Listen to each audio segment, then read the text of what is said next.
question. You have a minute to ask. Please state your name and then ask your question. Hi, my name is James Kempe. I've been a correctional officer for the province for 31 years. I was going quite as one. 11 first responders in the north have committed suicide since January 1st. I called the mental health unit at Sault Area Hospital about 8 o'clock one night, and I got an answering machine. We'll call you back within 24 hours if you leave a message, or call back during business hours. If I was suicidal, I wouldn't be here today. When I finally did get hold of somebody, they referred me to a private practitioner at $160 an hour. How can I afford that? What will you do if you're elected to prevent this from happening again and more of my brothers and sisters killing themselves? Thank you. Thank you for your question, Mr. Kemp. And once again, this is a concern that is coming up all too often. Mental health is something that has been growing. The concerns have been growing and growing, and the services that we require aren't there. A number of months ago in February, I visited actually the Group Health Center, and they were talking about how in the last 12 years they have seen a 0% increase in their funding over 12 years. In order to find a way to keep up the level of care they were providing to their patients, especially those in acute care, they had to figure out a way to cut somewhere. They cut the mental health program out. It's this constant lack of funding that is costing us dearly in the areas we need.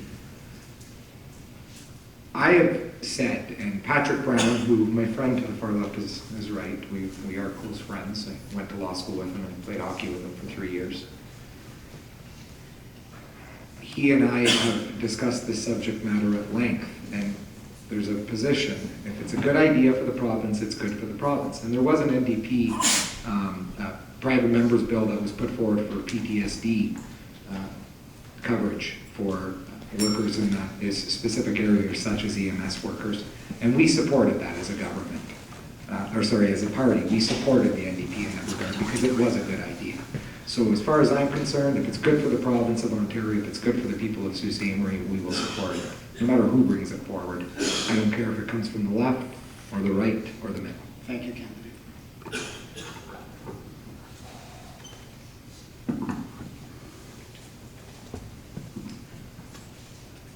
James, thank you for the question. It's people don't appreciate just how stressful the work that you do as frontline corrections officers, and thank you for that.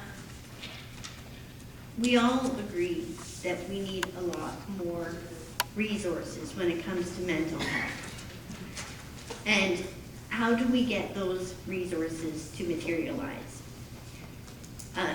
Having psychiatrists available, having a 24-hour phone line, I would think that that would be at least a simple start to at least give something to people to grab onto. And then look at ways of expanding mental health services here so that you don't have to leave our community.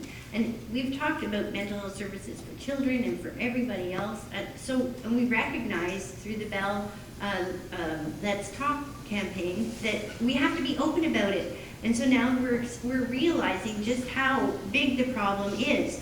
So once we understand how big the problem is, it can help us pull together resources to deal with it.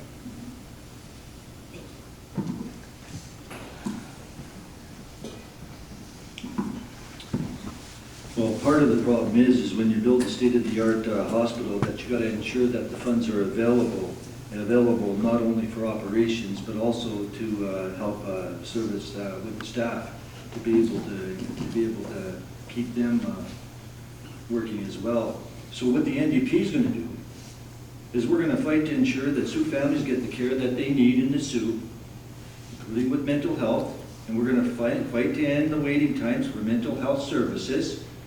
And we're going to end the practice of putting children in solitary confinement. And every dollar being spent in private care is a dollar out of our public system. And we're going to fight that public hospitals are properly staffed and resourced to take care of that problem.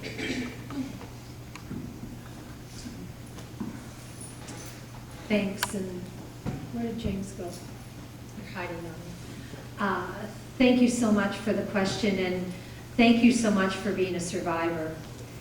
And I thought, and obviously I thought wrongly, that the Sioux Area Hospital had a 24-hour mobile crisis unit. And I'm shocked to hear that you got an answering machine. That's if I called the police. Okay, so, The police would refer to the 24-hour. okay, The so, private system does that's a linkage then that needs to be bridged so that somebody isn't left in that state having to weave through finding help. It needs to be seamless. If the help is there, then let's make sure that it's responsive to the need at the time. So having that seamless type of, if the hospital doesn't have it and the police do with their crisis units, then that needs to be an automatic linkage, not left up to the person to decide. So it breaks my heart. It absolutely breaks my heart to hear that.